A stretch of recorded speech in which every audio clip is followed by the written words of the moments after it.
সব আত্মীয় স্বজনই কিন্তু আত্মার আত্মীয় হয় না। অনেক আত্মীয় স্বজনই আছে যে ভেতর থেকে আপনাকে হিংসা করবে, আপনার জন্য হিসাব নিকাশ করে যাবে যে আপনি কি পাচ্ছেন, সে কি পাচ্ছে, আপনি কি পাচ্ছেন না, সে কি পাচ্ছে না। তো এই ধরনের আত্মীয় স্বজনগুলো আসলে আমাদেরকে এমন ভাব দেখাবে যে সে আমার জন্য, আমার মানে জীবন মরণ সব কিছু সে জান প্রাণ দিয়ে আমার জন্য সে খাটতে পারে, বা আমার বিপদে আপদে সে এগিয়ে আসে, এটাই হচ্ছে আপনাকে বোঝাবে। কিন্তু দেখা যাচ্ছে যে দিন শেষে সে কিন্তু ভেতরে ভেতরে আপনাকেই হিংসা করে যাচ্ছে।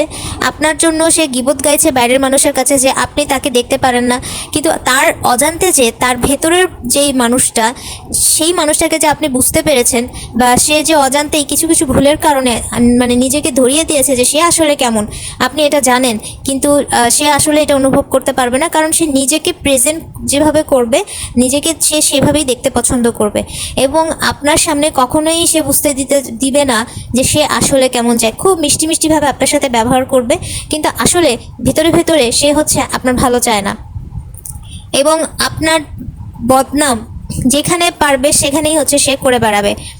কিন্তু আপনি যখন এগুলো মানে তার এসবগুলো আপনার যখন খারাপ লাগবে এবং এগুলো নিয়ে আপনি যখন রিয়্যাক্ট করবেন, তখন সে মানে ভাববে যে আপনি তাকে দেখতে পারেন না বা কিছু, বা আপনি তাকে সহ্য করতে পারেন না। কিন্তু কেন পারেন না? আপনার নিজের যে দোষ আছে, তার নিজের যে দোষটা, সেটা কিন্তু সে মানে করবে না, নিজে থেকে বুঝবে না।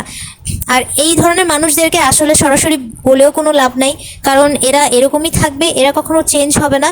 যে যেমন সে সেরকমই থাকে। তাই এই ধরনের আত্মীয় স্বজনের কাছ থেকে যতটা পারবেন দূরে থাকার চেষ্টা করবেন। হ্যাঁ, আপনি দেখা সাক্ষাৎ যখন হবে কথা বলবেন, ভালো ব্যবহার করবেন, আপনার যেটা করণীয় আপনি সেটা করবেন, কিন্তু আপনি কখনো তার খারাপ চাইবেন না।